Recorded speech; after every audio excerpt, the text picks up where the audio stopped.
চাঁপাইনবাবগঞ্জের শিবগঞ্জ উপজেলার নলবনা খালের উপর নির্মিত ব্রিজটি সাম্প্রতিক ভারী বৃষ্টির পর ভেঙে পড়েছে। তবে স্থানীয়দের প্রশ্ন, এটি কি শুধুই প্রাকৃতিক দুর্যোগের ফল নাকি বছরের পর বছর ধরে চলে আসা নির্মাণ অনিয়ম ও দুর্নীতির প্রতিফলন? জানা গেছে, সেতু নির্মাণের কাজ 2015-16 অর্থ বছরে করার কথা হলেও কাজ শুরু করা হয় 2019 সালে। শিবগঞ্জ উপজেলার তৎকালীন প্রকল্প বাস্তবায়ন কর্মকর্তা আরিফুল ইসলামের তত্ত্বাবধানে পূর্বের পানি উন্নয়ন বোর্ডের সেতু ভেঙে নির্মাণ করা হয়েছিল, কিন্তু নির্মাণের পর থেকেই দেখা দেয় নানা ত্রুটি। স্থানীয়দের অভিযোগ, ব্রিজ নির্মাণের সময় নিম্নমানের ইট, বালু ও রড ব্যবহার করা হয়েছিল। এমনকি কাজের সময় তদারকি কর্মকর্তারাও ছিলেন অদৃশ্য। কাজ ভালো হয়নি ভাই, রডবালি সিমেন্ট চুরি করে অল্প খরচ করে বানাইছে, কয়েক বছরের ভিতরে ফের ব্রিজ আপনার ভেঙে গেল। ভালোভাবে ব্রিজ করে দেন এখানে। এই ব্রিজ হয়তো দুর্ঘটনা হতো না, ব্লক যদি সাইডে দিত তাহলে এই দুর্ঘটনাটা আজ আসত না। আজ এই দেশের মানুষ খুব দুর্ভোগ হয়ে পড়ে গেছে ব্রিজের কারণে। মশলাও তো দেখতে পাচ্ছি যে মশলাও কম,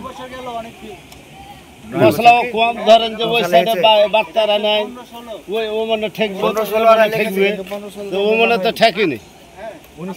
তারপরে ওই কারণে যেন তল খাইয়ে গেল, তো ব্রিজ বসা গেল।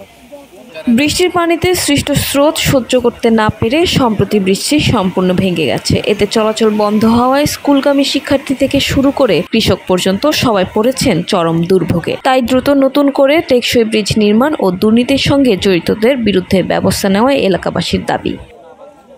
কাজটা ওরা ওদের মন মতো করে গেছে, হ্যাঁ, যার পরিণতি যে এইটা ঘটলো। কিন্তু আমরা যেভাবে বলছিলাম, আমি যেভাবে বলছিলাম সেভাবে হলে এটা হতো না, এটা ভাঙতো না। এই সমস্ত ব্রিজে কত ফুট লম্বা, ওর গভীরতা মানে তলে কতখানি দিবে, এটা আমাদের আইডিয়া নেই, জানা নেই।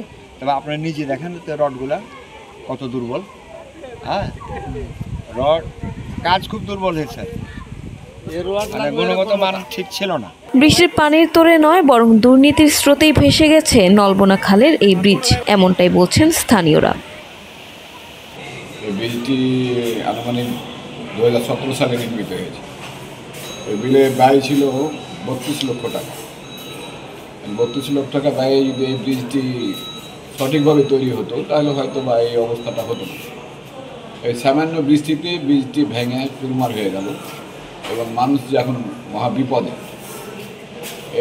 আমি মনে করি যে ব্রিজটি যারা তৈরি করেছেন তারা সঠিকভাবে তৈরি করেন। সঠিকভাবে হলে ব্রিজের এই অবস্থাটা হওয়ার কথা নয়।